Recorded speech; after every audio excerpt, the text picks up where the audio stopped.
will we know the winner here tomorrow night? Maybe not, but we might know the winners here.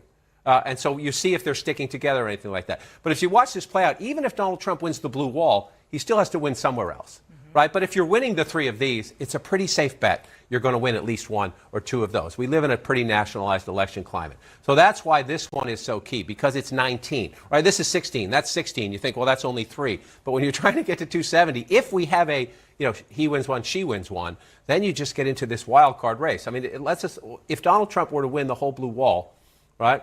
This is what's fascinating to me. Let's just, these are the whiter, older states, right? Demographically, they should favor him. These have been more Republican states of late. But let's say Donald Trump won all that. Can the vice president still win? Well, yes, but she would have to pull off a Sun Belt sweep. You have to come across and just do the entire, come on for me there.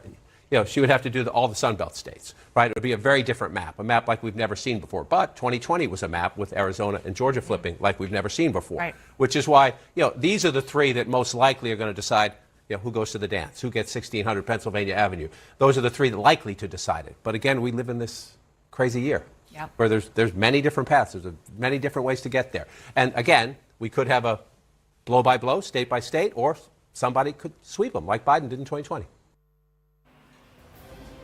And Zakir Jacob also spoke with Dhruv Jaishankar, who's the ORF Executive Director, about the U.S. elections and what can we expect tonight. Let's take a look at that conversation.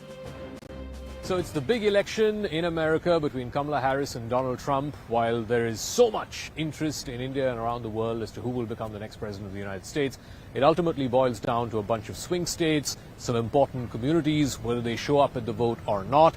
We'll also talk about the Indian American community, whether they are overwhelmingly Democrat or they split. Let's try and find a little bit more about this U.S. election, which is being closely watched, with Dhruv Jaishankar, Executive Director with ORF America. Thank you very much, Dhruv, for speaking with us. So, big picture, I mean, we're a day away from Election Day. Just how big is this election? What are the stakes? It's a big election. It feels like every 4 years there's a big election in the U.S. It's a very divided polity. Roughly 45% of Americans vote Republican, 45% vote Democrat. And really it's only about 5% whose opinion has to be swayed each election.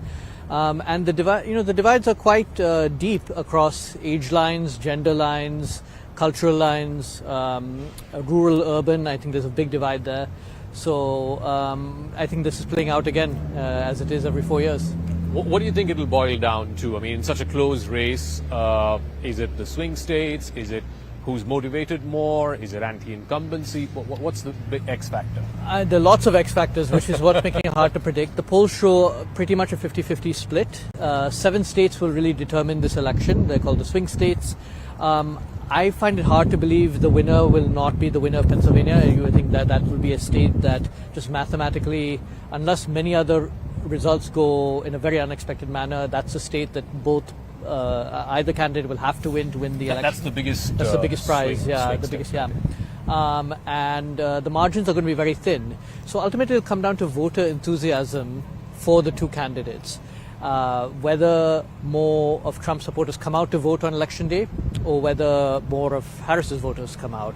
And that will happen tomorrow, and that will really determine the outcome. So, one interesting thing, and I guess in elections past, other than the 2021, one new phenomenon we're seeing is a lot of people are voting early, yes. Either by post or by mail-in, by in-person early voting. I think 75 million is the figure that I last checked. That's almost half the electorate. Is there anything in there for us to know that? I had a big lead to start off with. Now here it's really amazing. I get a call from the people in Texas, Dan Patrick and others. They say that they've never actually seen anything like it. So it should be good. It should be good. I want to just thank everybody, regardless. We just wanted to come over and pay our respects. Our #1 bestseller.